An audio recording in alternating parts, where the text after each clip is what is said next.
સુરતની સારોલી પોલીસે પકડેલા 30 લાખના ગાંજાના મામલે અનેક ખુલાસાઓ સામે આવ્યા છે। ગાંજો સુરત મંગાવનાર અક્ષય સોની પણ ઝડપાયો છે।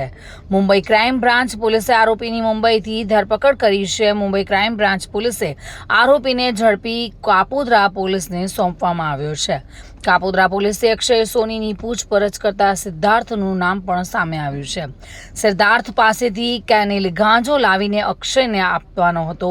જો કે સિદ્ધાર્થ સીએનો વિદ્યાર્થી જે મુંબઈમાં સારી ઓળખાણ ધરાવે છે।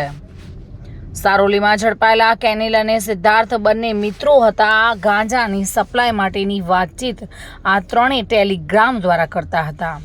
ઝડપાયેલા આરોપી અક્ષય અગાઉ પણ 2 વખત કુરિયરમાં ગાંજો મંગાવી ચૂક્યો છે। હાલ અક્ષયની પૂછપરછમાં સિદ્ધાર્થનું નામ સામે આવતા પોલીસે તે દિશામાં તપાસ હાથ ધરી છે। સુરતમાંથી 30 લાખનો ગાંજો પકડાયો હતો અને તેના સૂત્રધારો પણ હવે પકડાઈ રહ્યા છે। જોકે પોલીસે જે દિશામાં તપાસ હાથ ધરી હતી તેમાંથી સિદ્ધાર્થ પણ, જેનું નામ ખુલ્યું છે, સિદ્ધાર્થ પણ આ કેસમાં સામેલ હતો।